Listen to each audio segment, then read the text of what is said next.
Assalamualaikum warahmatullahi wabarakatuh. Waalaikumsalam. Al-Mukarram Ustadz, bagaimana hukumnya bila investasi digital koin? Lebih spesifiknya lagi adalah cash.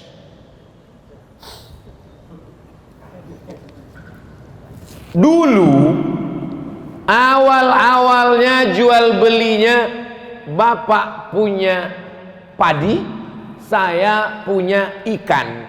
Ikannya ditukar dengan padi. Kamu mau ikan ini tukar dengan padi? Mau. Karena nggak mungkin dia makan beras nggak pakai ikan. Saya pun nggak mungkin makan ikan nggak pakai nasi. Maka kita tukarlah. Ikan saya bagi 2, beras kamu bagi. Akhirnya setuju. Maka jual beli ini disebut dengan barter, bukan barcode. Ini yang paling tua, namanya barter. Kemudian maju lagi dari Yunani ada logam yang dicetak bulat-bulat, namanya dinar. Orang Yunani menyebutnya dinar. Sampai ke kota Makkah, sampai ke kota Madinah, dia disebut sebagai dinar. Tidak lagi pakai barter. Saya punya dinar, saya bisa beli apapun dengan dinar ini. Bisa beli tanah, bisa beli onta, bisa beli gandum, pakai dinar. 1 dinar itu 4,25 gram emas. Meningkat dari barter menjadi dinar dan dirham. Meningkat yang ketiga. Yang ketiga, tidak lagi pakai dinar. Dinar tidak bisa lagi dibawa. Karena kalau sampai saya bawa dinar sekarang, bisa dikejar maling. Wah, itu ada dinar. Pakai cincin emas aja sekarang dirampok orang. Bukan diambil emasnya, sama jari-jarinya dia potong.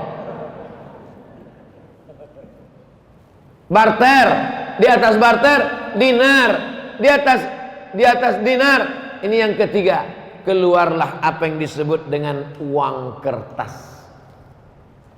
Uang kertas dicetak oleh negara supaya emas tidak berkeliaran di jalan. Di Indonesia ada berapa emas? Misal 1 ton. 1 ton emas dikeluarkan kertas senilai 1 ton itu. Negara hanya boleh mencetak kertas sebanyak emas di negara itu. Jadi kalau di negara itu emasnya cuman 50 kilo, maka boleh dicetak uang kertas senilai 50 kilo. Jadi di seluruh dunia ini yang paling banyak boleh dicetak kertas adalah di Pulau Jawa, karena disitulah emas yang paling banyak.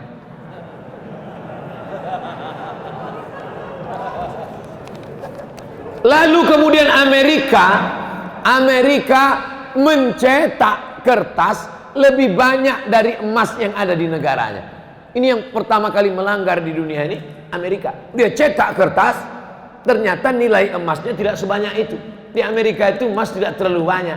Kenapa sekarang emas paling banyak di Amerika? Bukan dari tanah Amerika. Emas itu dibawa dari Papua, karena dia punya perusahaan di Papua. Dia sedot emas itu dia bawa. Lalu kemudian Amerika melanggar itu. Dia cetak kertas banyak-banyak, emasnya tidak sesuai dengan itu. Tapi karena dia punya kekuasaan, dia menguasai dunia, akhirnya boleh negara mencetak uang kertas walaupun tidak senilai dengan emas yang ada di situ.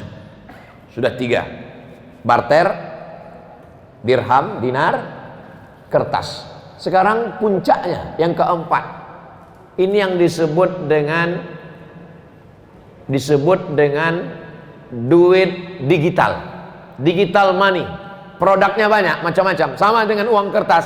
Namanya uang kertas, tapi ada rial, ada ringgit, ada rupiah. Nah sekarang yang keempat ini digital money, money crypto. Jadi macam-macam dia. Duitnya nggak ada. Kalau kertas tadi masih ada kertasnya. Ini kertas. Yang ini digital money. Uangnya tuh di alam gaib. Nggak ada. Tapi dia punya. Adanya cuma di handphone, cuma di laptop. Disimpan di suatu tempat. Maka kesepakatan pertemuan ulama di Universitas Darussalam Gontor Ponorogo Ketemulah di situ pakar-pakar ekonomi Islam. Kesepakatannya dua. Yang pertama, sebagai alat tukar bisa. Sebagai alat tukar. Misalnya saya mau jual mobil saya. Datang jamaah dari Masjid Jami Al-Mukarramah. Ustaz Somad, ya, saya mau beli mobil Ustaz. Mana uangnya? Uangnya di alam gaib Ustaz.